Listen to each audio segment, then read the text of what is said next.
اعوذ باللہ من الشیطان الرجیم وَاضْرِبْ لَهُمْ مَثَلًا أَصْحَابَ الْقَرْيَةِ إِذْ جَاءَهَا الْمُرْسَلُونَ إِذْ أَرْسَلْنَا إِلَيْهِمُ اثْنَيْنِ فَكَذَّبُوهُمَا فَعَزَّزْنَا بِثَالِثٍ فَقَالُوا إِنَّا إِلَيْكُمْ مُرْسَلُونَ.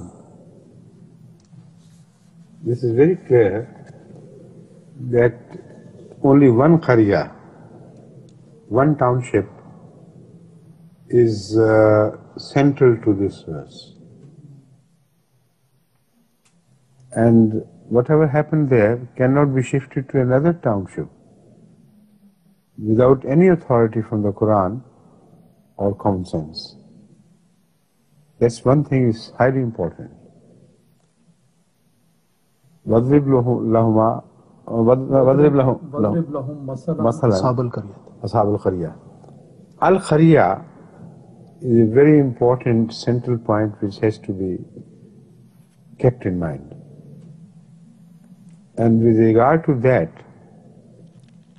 the third person should also be sent to that Qariya, not to any other Qariya.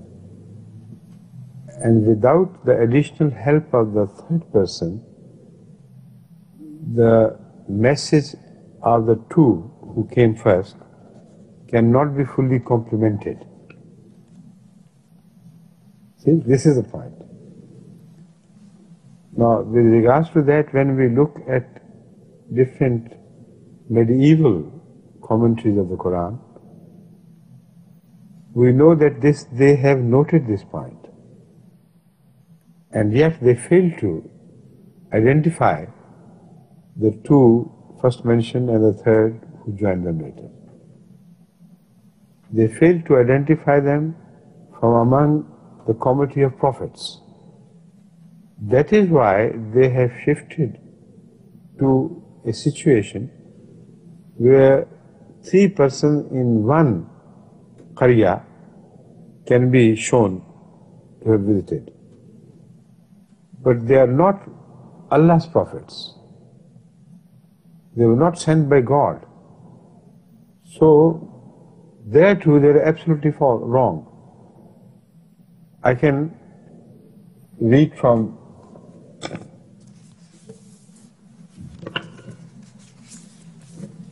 three tafsir.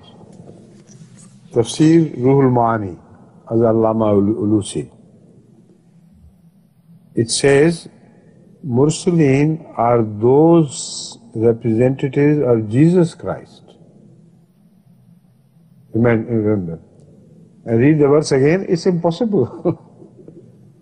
Arsalna, Allah says, we sent them. And they are representative of Jesus Christ, just no bodies.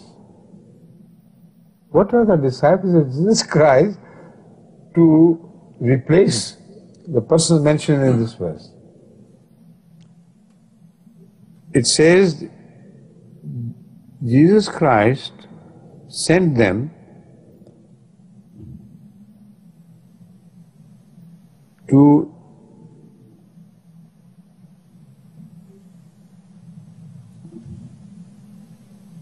the place is not mentioned. In one other verse, it is mentioned as Antakya.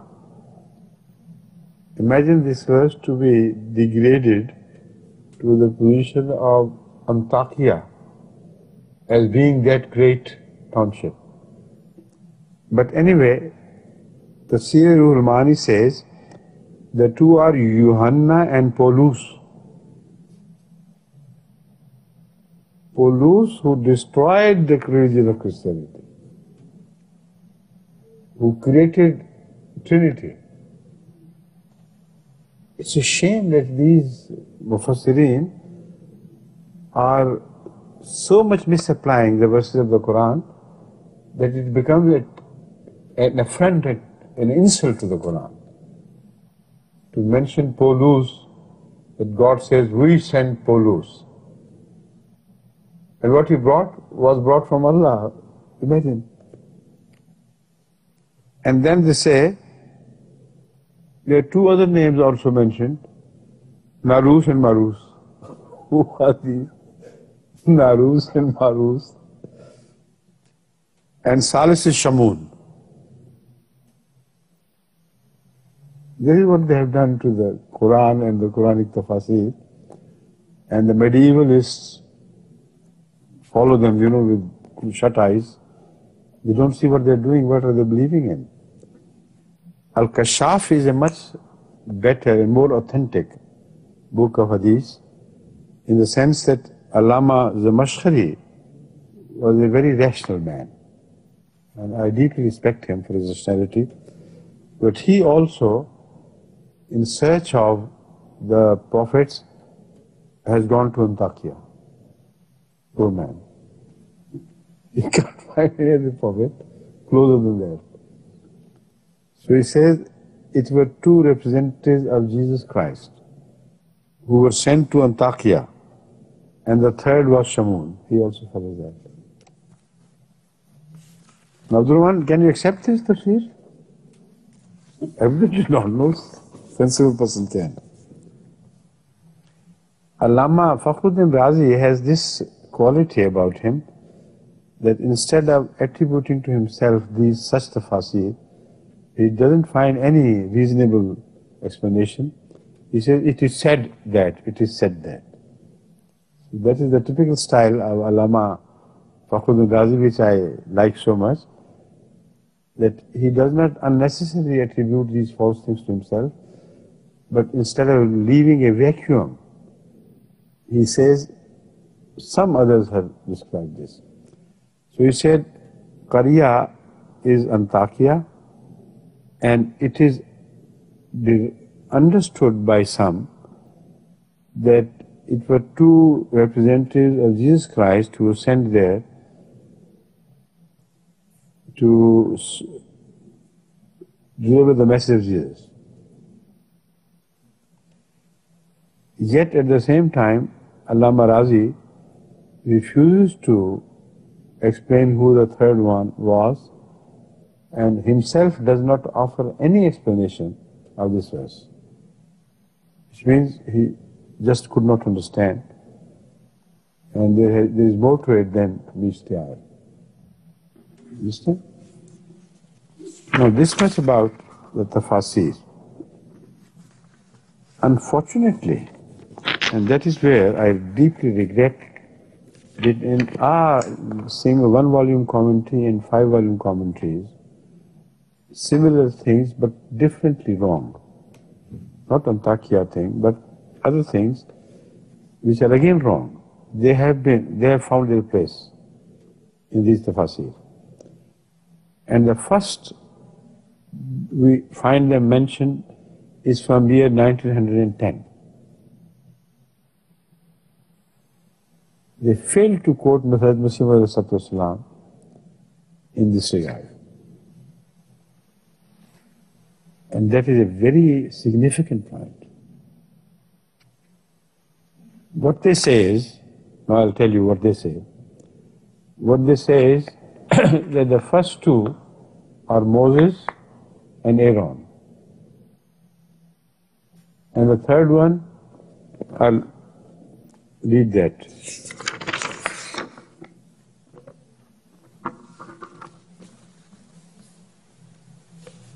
पढ़ के सुनाना।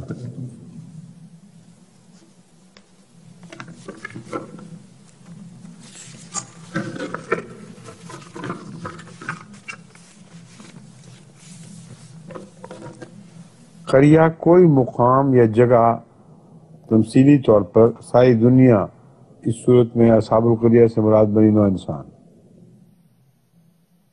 That is one extended meaning, that Ashabul Kariayah should be a figure of speech applicable to one township which applies to the whole world. I referred to this tafsir before, that Mecca has been understood to be that basti, that township to which these people were raised. If it is true, then evidently Hazrat sallallahu alaihi wasallam has to be the third one, right? But here, our tafsir goes on to say, Hazrat Musa or Hazrat Isa, these two, plus Rasulullah sallam.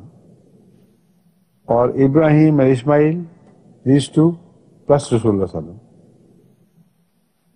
This is what is evidently wrong. Read the verse again. You see, it just cannot apply. فَاضْرِبْ لَهُمْ مَثَلًا أَصْحَابَ الْقَرْيَةِ إِذْ جَاءَهَا الْمُرْسَلُونَ إِذْ أَرْسَلْنَا إِلَيْهِمُ اثْنَيْنِ فَكَذَّبُوهُمَا فَعَزَّزْنَا بِثَالِثٍ فَقَالُوا إِنَّا إِلَيْكُمْ مُرْسَلُونَ. Who is reading this tamsil? Hazrat Muhammad Rasulullah sallallahu alaihi wasallam. وَاضْرِبْ لَهُمْ مَثَلًا أَصْحَابَ الْقَرْيَةِ إِذْ جَاءَهَا الْمُرْسَلُونَ إِذْ أَرْسَلْنَا إِلَيْهِمُ اثْنَيْنِ. That means it happened all before him. The third also had come before him. So how could he read this tamsil, including himself? You understand the point? Very clearly, it's a contradiction in terms. This verse tells Hazrat sallallahu alaihi wasallam to read the example of a people before, of a township before, to which Allah sent two prophets of His. And they refused to accept him. Then a third was sent by Allah. It all happened before the time that Rasulullah sallallahu alaihi wasallam reading all this. So how could he be the third? You got the point? So this is what these people omit. Only in their over-enthusiasm to include Hazrat sallallahu alaihi wasallam in this verse, which verse is a package from the past. And that package is going to serve the purpose of some similarities which may happen at the time of Muhammad sallallahu alaihi wasallam. That's all the usefulness. Many times a past incident is mentioned in the Quran only to indicate that similar things may happen again. And you should be well warned that these things are not merely matters of the past, they can happen again.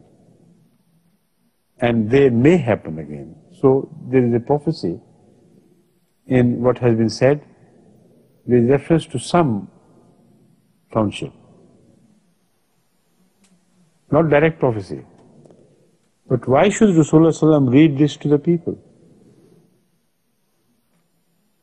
It means it must give them a message.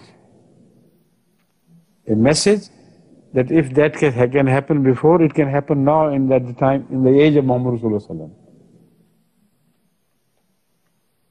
wasallam. Got it now? Clear? Against this, there is no logical objection.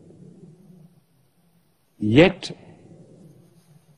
to identify the people is the main problem.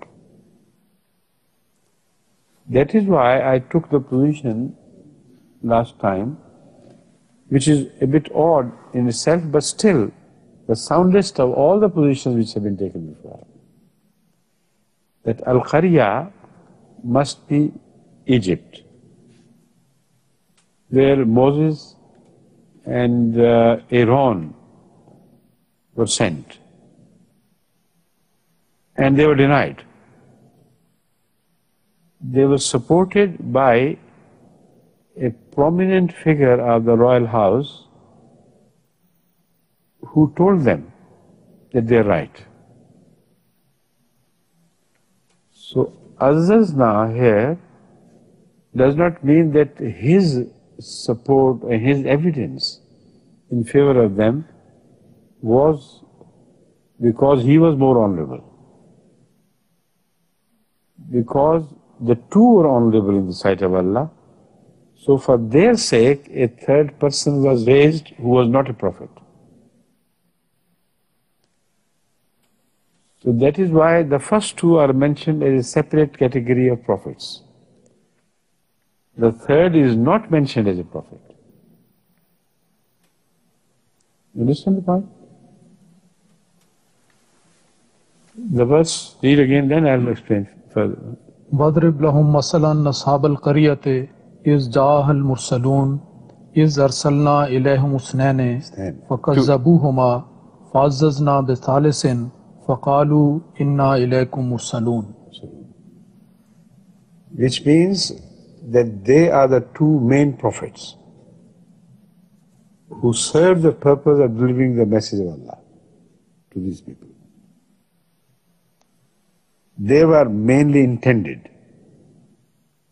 When they were rejected, then Allah honored them by sending their supporter, who stood witness that we are right. Not we prophets, but all three together are right in the message.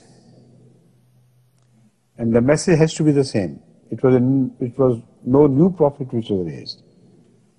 It was a supporter of the previous two in their message. Now, interestingly enough, in Tafsir Saghir, I read the same argument, although not developed in the same sense.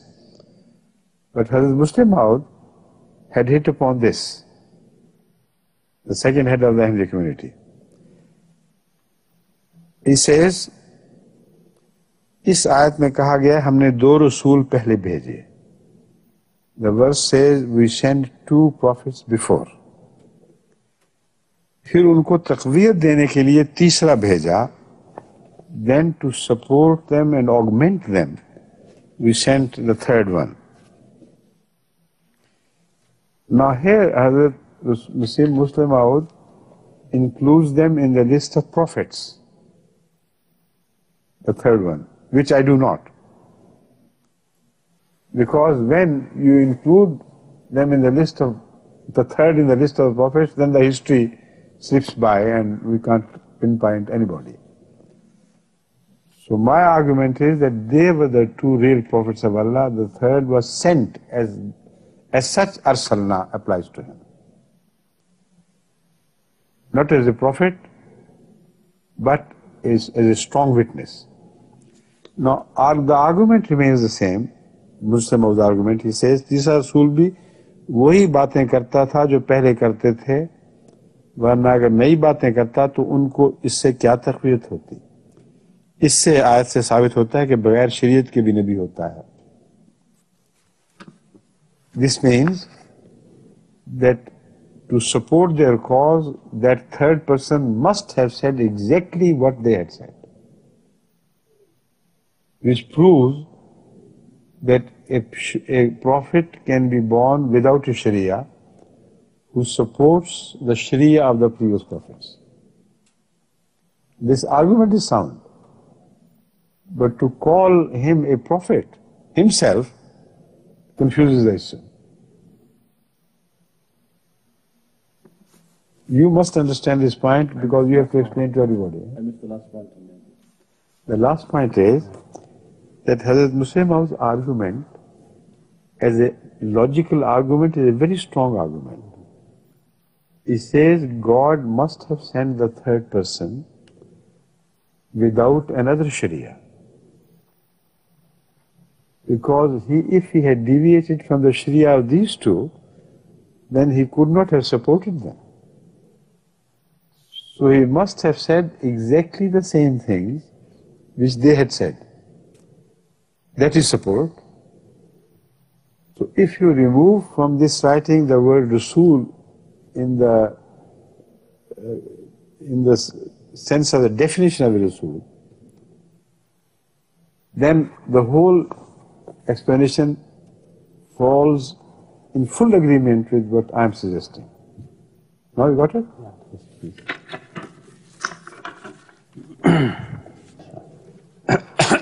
Now I am finding an example from the Holy Quran where al-Mursalun, the word al-Mursalun is applied not to the technically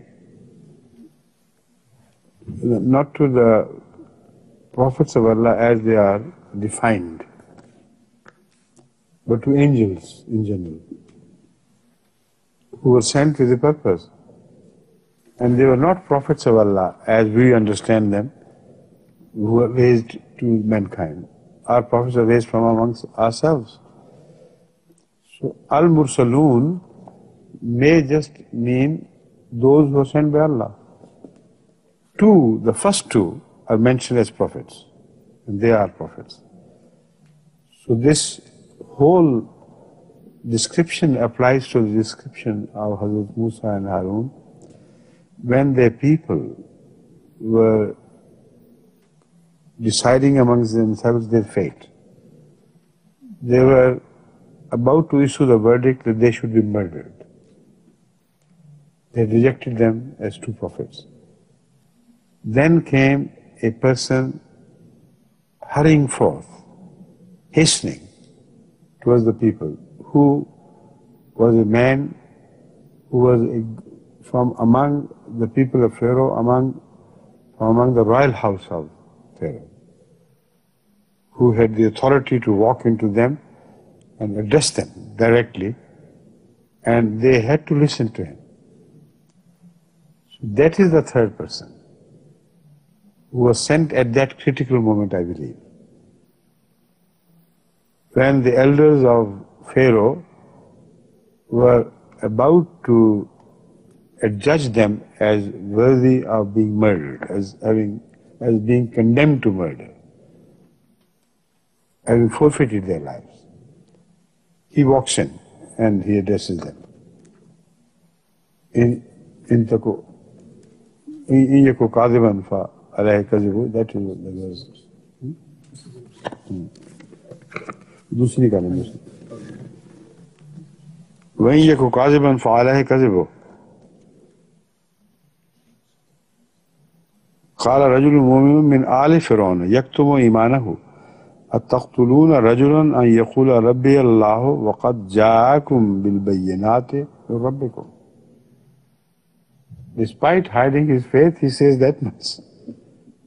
You see, what is there left of his faith to be hidden?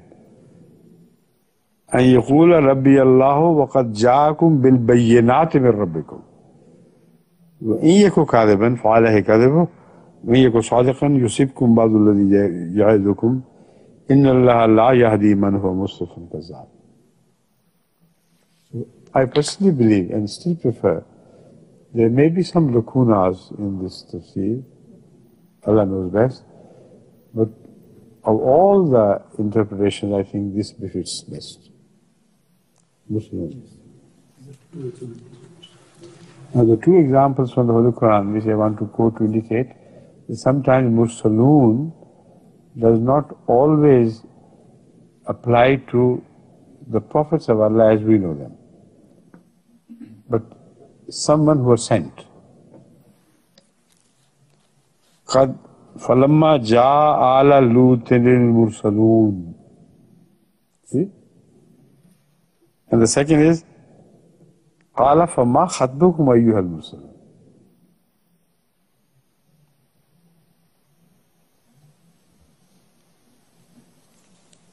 That is Ibrahim addressing the prophets or the messengers of Allah sent to him. فَمَا خَطْبُكُمْ أَيُّهَا الْمُرْسَلُونَ. So the word mursal there does not mean a prophet in the strict technical term. One thing to be noted about him is that he did not bring new law. He had to be subordinate to them.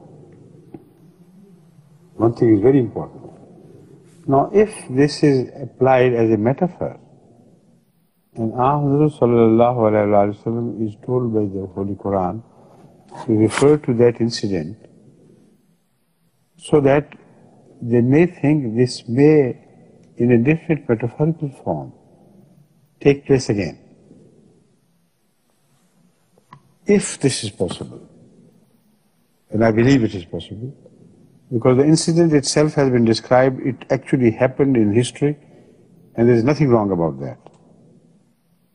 So metaphorically, if it applies to Rasulullah sallam, then all the three should not have come at one time, but they could be referred with reference to this incident to have been related to Qura. And that is how I extend it.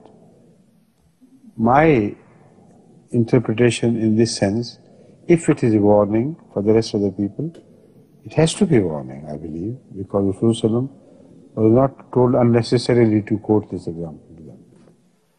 Then the first prophet has to be Abraham, who was raised to this Qaryah, which is the Qura. And the second prophet has to be Hazrat Muhammad Rasulullah sallam, who is again raised in this Qaryah, which is Qura. And the third prophet has to be a non-law-bearing person who supports them, and thus universalizes the faith of Hazrat Muhammad Rasulullah sallam and Abraham. And Al-Qaryah Makkah is a symbol of that universality. In that sense, I believe that the first one was Abraham alayhi salatu wasalam. Gradually he was rejected, of course, because at the time of Muhammad sallallahu alaihi wasallam, there were so many idols worshipped in the place which he had rebuilt for the worship of one God alone. Then Hazrat sallallahu alaihi wasallam addressed the same people of the whole world from Qura, and at last he was also rejected, in the sense that all his efforts of unity of Allah were brought to a naught, and his own people, as well as the rest of the world, began to idolize things and people, and the unity of God was broken, which is specifically mentioned in the Holy Quran.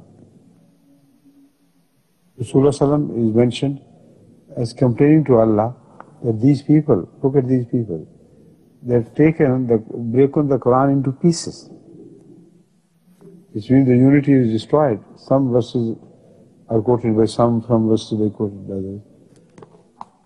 In that situation, the third has to be a non-law-bearing prophet who supports both Abraham and Hazrat Muhammad Rasulullah sallam, and says, "Welcome, why don't you believe in the realities of these two prophets?"